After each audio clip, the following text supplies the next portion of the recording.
পানির নিচে রইলেন ডুবিরা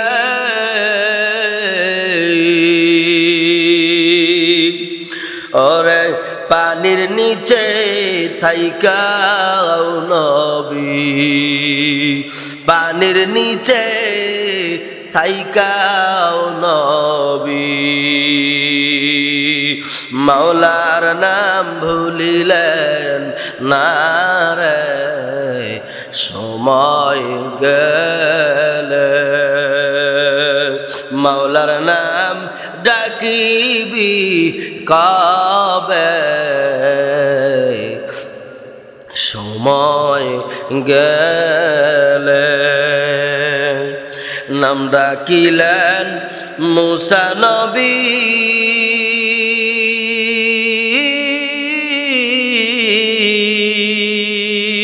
মাওলা দেখতে চেয়েছিলেন রে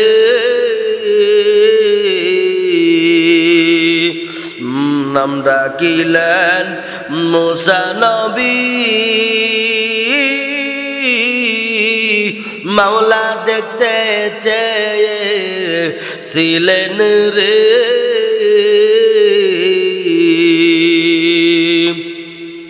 মাওলায় নিজে বলে নেই জগতে মাওলায় নিজে বলেন এই জগতে মুসা হবে না দেখারে সময় গেলে মাওলার নাম ডাকিবি কবে সময় গেলে তোর যৌবন ফুরাবে কাফন ধরবে ও যুবক তোর যৌবন ফুরাবে কাফন ধরবে সাদের অঙ্গেতরে সময় গেলে এর আল্লাহর বান্দা শুনো দিলের কান লাগায় শোনো আমার আল্লাহ একটা বলেন আস-সাওমুলি ওয়া আনা আজিজি বিহি আমার বান্দারা শোনো এই রোজা আমি আল্লাহর জন্য আর রোজাদারকে পুরস্কার আমি আল্লাহ নিজেই দিব অন্যভাবে আল্লাহ বলেন রোজাদারের পুরস্কার স্বরূপ আমি আল্লাহ নিজেই হয়ে যাব সুবহানাল্লাহ এরে যুবকের দল এরে আমার ভাই গভীর মনোযোগ দিয়ে শুনো এই মাঘে রমাদানের রোজা কত বড় পাওয়ার ওরে আমার বাবা রে আমার আল্লাহ ডাকতে বলেন আমি অন্য অন্য ইবাদতের সওয়াব বন্টনকারী হিসাবে আমি ফেরেশতাদেরকে রাখলাম আর এই মাঘে রমাদানের রোজা কারণ বান্দা কাউরে খুশি করার জন্য রাখে না এই মাঘে রমাদানের রোজা বান্দা আমি মালিককে খুশি করার জন্য রাখে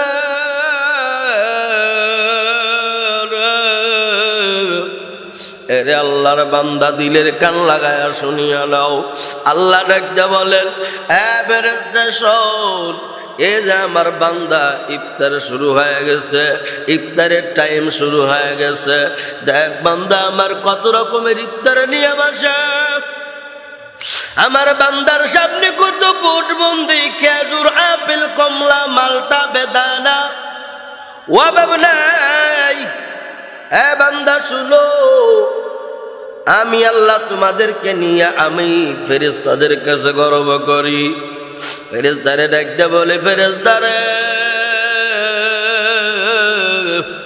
তোরাই তো আমারে নিষেধ করেছিলি আল্লাহ আদম বানানোর দরকার নাই দেখ আমার বান্দা কত সুন্দর করে পরিপাটি হইয়া ইফতারকে সামনে নিয়ে বসে আছে আমার বান্দা তো খায় না এ ফেরেশতা বান্দার সামনে কেউ নাই আমার বান্দা ইচ্ছা করলে খাইতে পারে, বাধা দেনেওয়ালা ওর কাছে কেউ নাই, তারপরও বান্দা খায় না কেন? তুমি জানো না রে ফেরেশতা, আমার বান্দা আমি মালিককে পাওয়ার জন্যই রোজা রাখছে। কারণ রোজা রাখতে যে কষ্ট হয়, অন্য অন্য ইবাদতে এ পরিমাণ কষ্ট হয় না। মানুষ বাবা তাকাইয়া দেখো, আমরা মানুষ সব কাজ করতে পারি, কিন্তু না খাইয়া থাকা এটা আমাদের জন্য কষ্টকর হয়ে যায়। ওরে টাকাওয়ালা মাস্তান, দিলির কান লাগায়া শুনো, তোমার কত টাকা পয়সা দিয়ে ইফতারি কিনলাও, তোমার লাগবে 3 জনের ইফতার, 10 জনের ইফতার আইটেম কিনিয়া খাবার খাইতে পারো না, নষ্ট করে ফালায়া দাও, ফালায়া দাও। আর তোমার বাড়ির পাশে কত গরিব, ওদের কর্ম নাই, টাকা নাই, ওরা বড় গরিব, ওরা ভালো মন্দ খাইতেও পারে না, কিনতেও পারে না। কত গরিবের পোলা মাইয়া কান্দে আর বলে, মা বাবা রে আমাদেরকে ইফতারি কেন কিনা দাও না? কিন্তু তারা গরিব হওয়ার কারণে তাদেরকে ভালো খেজুর কিনা দেওয়ার কেউ নাই, তাদেরকে ভালো এরকম ইফতার কিনা দেওয়ার কেউ নাই, আপেল মালটা বেদানা কিনা দেওয়ার কেউ নাই। ওরা এতিম, ওরা গরিব। এরে আল্লাহর বান্দা, আল্লাহ পাক আমাদেরকে মাঘে রমাদান দিছে। এই রমাদানের কত বড় বরকত আর তাৎপর্য। আজকে যারা কোটি কোটি টাকার মালিক, তারা তো অভাব বোঝে না, পেটের ক্ষুধা কত মারাত্মক, বড় লোকেরা বোঝে না। আল্লাহ ডাকদা বলে, বান্দা দেখ, আমি আল্লাহ রোজা দিয়া তোরও বুঝাই, তোরে টাকা পয়সার অভাব আমি দেই নাই। বান্দা তারপরও কেন আমি মালিকের শুকরিয়া আদায় করো না? একটু রোজা থাক, 1টা মাস রোজা আমি আল্লাহ দিয়া দিলাম। দেখো বুকা থাকিয়া দেখো কেমন লাগে, ক্ষুধার যন্ত্রণা কেমন হয়। গরিবের পেটে লাথি মারো, আহারে তুমি এত সুন্দর করিয়া আইটেমের তুমি কি করলা?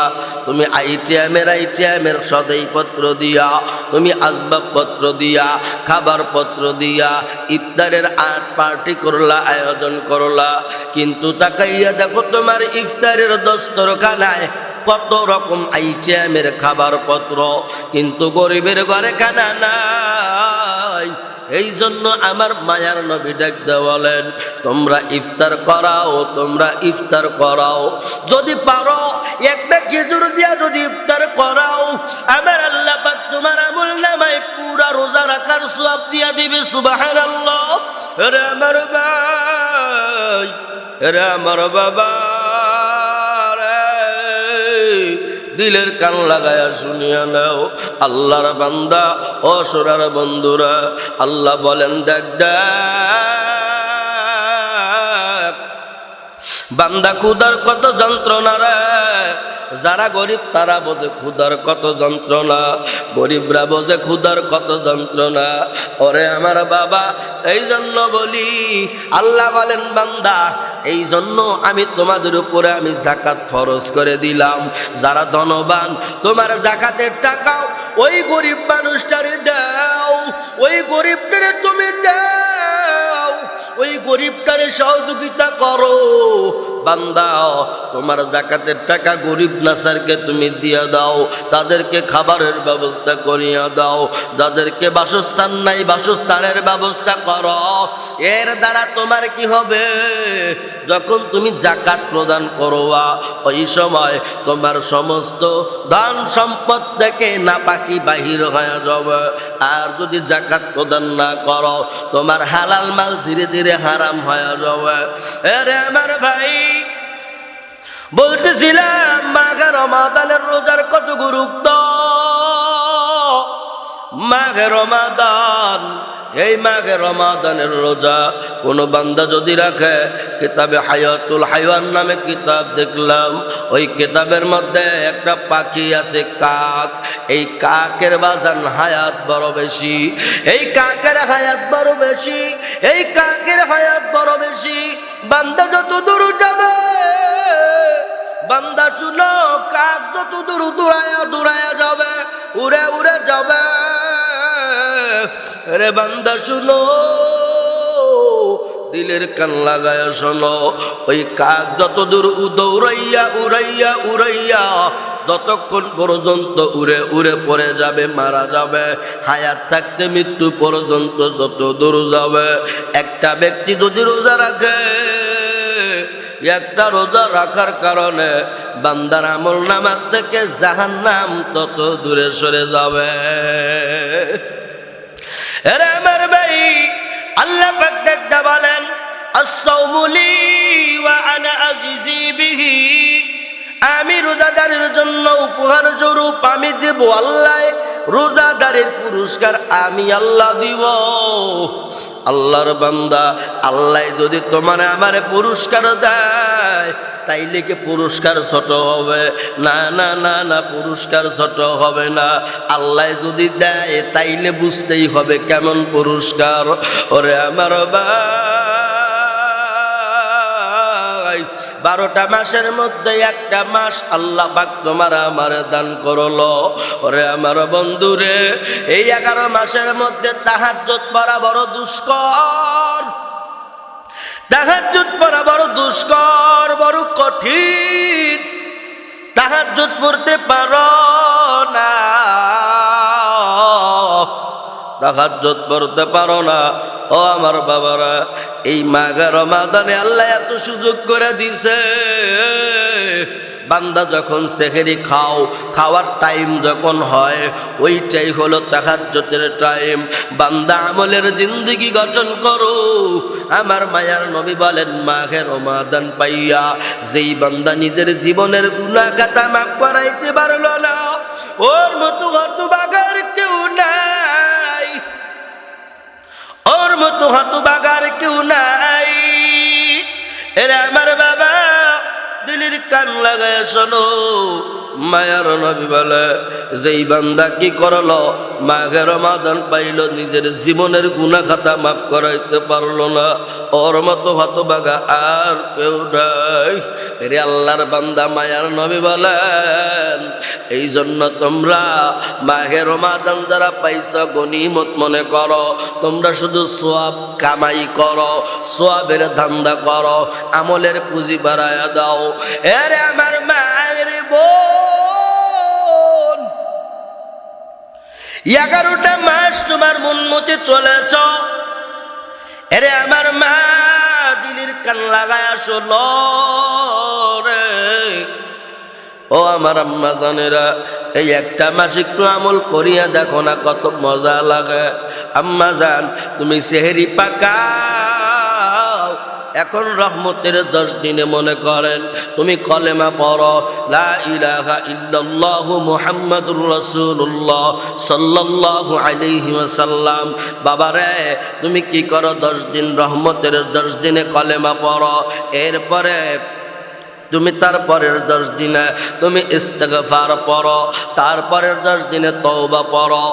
এর আম্মা জান, তুমি সারি পাকাও, তুমি তাসবির দানা হাতে নিও, আল্লাহর নাম জপো না, কলেমা পড়ো, দুরূদ শরীফ পড়ো। তোমার রান্নাও করা হইল, ইবাদত করা হইল। ওরে আমার মা, এরে বাবা শোনো, দুনিয়া কিন্তু বাবা চিরস্থায়ী না রে আব্বা। কত মানুষ না কত দিনে মারা গেল, কত সময়ে মারা গেল। সব মানুষ কিন্তু শুক্রবারে মরে না, সব মানুষ কিন্তু মাঘে রমাদান মাসের মধ্যে মরে না, সব মানুষ কিন্তু শাবান মাসে মরে না। এরে আমার ভাই, আমলের বেলায় তেমনই তাৎপর্য তারতম্য আছে। কারো আমল এরকম কম হবে, কারো আমল মেডেল পয়েন্টে হবে, আবার কারো আমল বলন্দ হবে, বড় হবে। এরে আমার বাবা, মাঘে রমাদান মাস মাস যারা পাইছো গনিমত মনে করিয়া আমলের দান্দা বাড়ায়া যাও, আমলের ফিকির বাড়ায়া যাও। মাঘের রমাদানের রোজা কত বড় পাওয়ারফুল, এই মাসটা কত বড় সম্মানের মাস, কত বড় দামি মাস। ও আমার আম্মা জান, আমার বাবাজিরা শোনো, আল্লাহ বলেন এ মালিক ফেরেশতা কই, তাড়াতাড়ি জাহান্নামের দরজাগুলো বন্ধ করে দে। মালিক ফেরেশতা ডাকতে বলে আল্লাহ, হঠাৎ এমন পারমিশন? আল্লাহ বলেন এ মালিক, আমি আল্লাহ রাব্বুল আলামিন মাঘে রমাদান মাস আমি নাজিল করেছি, আমি শুরু করে দিয়েছি। মাঘে রমাদান মাসের জন্য পুরা একটা মাস জাহান্নামের দরজা বন্ধ থাকবে, আগুন নিভায়া দাও। ও রিদওয়ান, জান্নাতের দারোয়ান কই? জান্নাতের 8টা দরজা টাস টাস করে খুলে দাও, সুবহানাল্লাহ। আর রাইয়ান নামক দরজাটা সুন্দর করে ভালো করে ঘুরে রাখবা। রাইয়ান নামক দরজা সুন্দর করে পরিষ্কার করো, সব দরজা খুলবা, রাইয়ান নামক দরজাও খুলবা। কারণ যারা রোজাদার, যারা আল্লাহরে ভয় করিয়া, আল্লাহরে ভালোবাসিয়া, দুনিয়ার কাউরে ভালোবাসা না দেখাইয়া আল্লাহরে ভালোবাসিয়া সারাটা দিন কত গরিব মানুষ কাজ করেছে, ওদেরকে ভালো খাবারও নাই, চেয়ারে ঠিক মতো খাইতেও পারে নাই। গরিব অসহায় অন্যের বাড়ি গিয়া কাজকর্ম করে, রিক্সা চালায়, অটো চালায়, সিনজি চালায়, পরের বাড়ি অন্য বাড়ি গিয়া কাজকর্ম করে, মাঠে কাজ করে, কত পেরেশানি খাটাখাটনি করিয়া ওরা যদি রোজা রাখে, আমার আল্লাহ বলে এই বান্দারা যদি রোজা রাখে, কাজকর্ম করিয়া, কাজকর্ম করার পরও যদি রোজা রাখে, ফেরেশতারা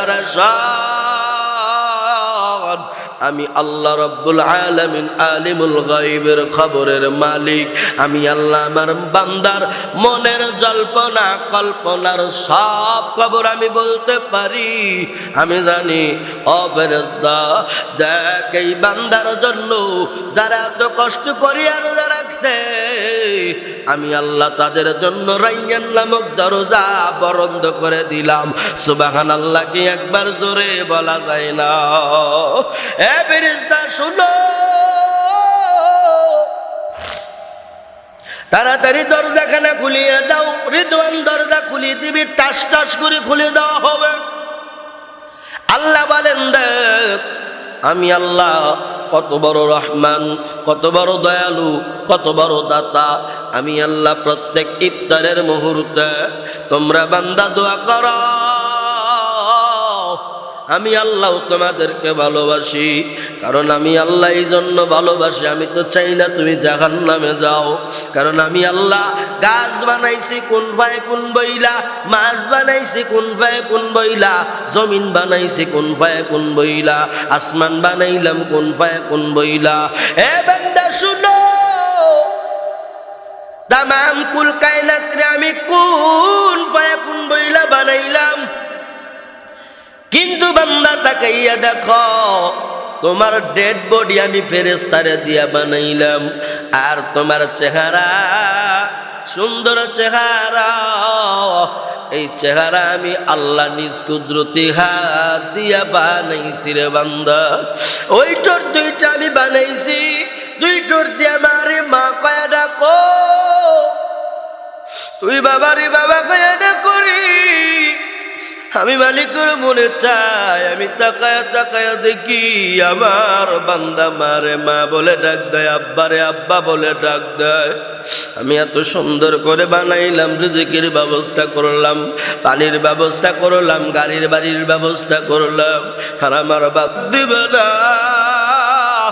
আমি আল্লাহ তাকায়া তাকি, আমার বান্দার মুখের দিকে আমি চাতক পাখির মতো তাকায়া থাকি। বান্দা তুই আমার কখন আল্লাহ কায়া ডাক দিবি? আমি আল্লাহ তোর ডাকে ৭০ বার সারা দিব। ফাযকুরুনি আযকুরকুম ওয়াশকুরুলি ওয়ালা তাকফুরুন।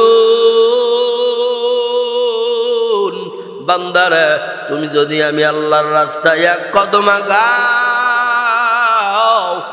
আমি আল্লাহ তোমার দিকে ৭০ কদম আগায়া যাব। আমি আল্লাহ কি দয়ার আল্লাহ না, মায়ার আল্লাহ না? বান্দা, তোমরা ইফতারের পূর্ব মুহূর্তে দোয়া করো, আমি তোমাদেরকে মাফ করার জন্য কত জায়গায় জায়গায় আমি রাস্তা খুলে দিয়েছি, কত রাস্তা খুলে দিয়েছি। বান্দা, তোর ওসিলা শুধু আমি তালাশ করে দেখি আমার বান্দার কোনো ওসিলা আছে কিনা, একটু ন্যাক কাজ করছে কিনা।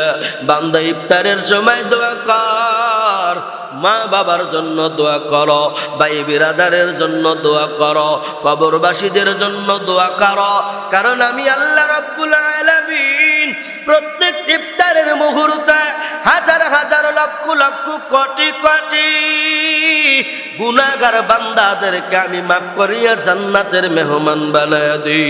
এ বান্দা, তুই কি চাও না ওই মেহমানদের মধ্যে তোর বাবায় শামিল থাকুক, তোর মায়ে শামিল থাকুক, তোমার ভাই বিরাদার শামিল থাকুক? রে আমার ভাই, দিলের কান লাগায়া শুনো, এই রমজানে কার জানি বালাই রে, কার জানি বাবা নাই, কে জানো মারে বাবারে হারাইয়া এই বাড়িদের মাঠে যাইবা, এই বাড়িদের মাঠে যাইবা। ঈদের দিনের পায়াস, মায়ের হাতের পাকানো সিমাই কার নসিবে আর জানি নাই। ঈদের দিনের পায়াস সিমাই, লাচ্ছা সিমাই রান্না করা মায়ের হাতের রান্না আর কার জানি কপালে নাই রে। কে জানো চির জলবের তরে ওইদের দিনের নাচ্চা সিমাই হারাইলা, ওই মায়ের আদর ভালোবাসা কারা যেন হারাইলা। রে আমার বাবা, দিলের কান লাগায়া শুনো, এই মা কার জানি নাই, ওই মার জন্য মালিকের কাছে দোয়া করো, একটু কাঁদো, আল্লাহর দরবারে কাঁদো। আল্লাহ রে বলো, আল্লাহ রে আমার মা বাবার কবর খানা মাফ কইরা দাও। রব্বির হামহুমা কামা রব্বায়ানি সগীরা। আল্লাহ নিজেই দোয়া শিখায়া দেয়, বান্দা দোয়া কর, দোয়া কর। এই মাঘে রমাদান মাস বড় দামি মাস, বড় দামি মাস, এর মতো দামি মাস আর হয় না, হয় না। এই মাসে বান্দা যা যা প্রয়োজন আমি আল্লাহর কাছে চাও। মা বাবার জন্য দোয়া করো, তোমার মা বাবা অসুস্থ, আমি আল্লাহর কাছে দোয়া করো, আমি শেফা দেওয়ার মালিক, আমি আল্লাহ শেফা করে দিব। এই মাঘে রমাদানের কিয়ামুল লাইল করো, তারাবি নামাজ পড়ো। আবার তারাবি নিয়মের একটা ঝামেলা, কেউ কয় হুজুর ৮ রাকাত, কয় না না না না, আবার কেউ কয় 10 রাকাত। আমি বলি ভাই, এই মাঘে রমাদানে যদি একটা নফল ইবাদত করলে ফরজের সমতুল্য সওয়াব হয়, তাইলে আবার একটা যদি ফরজ আদায় করা হয় ৭০টা ফরজের সওয়াব আল্লাহ আমল নামায় দেয়। এই কথা যদি সত্য হয়, তোমার ৮ রাকাত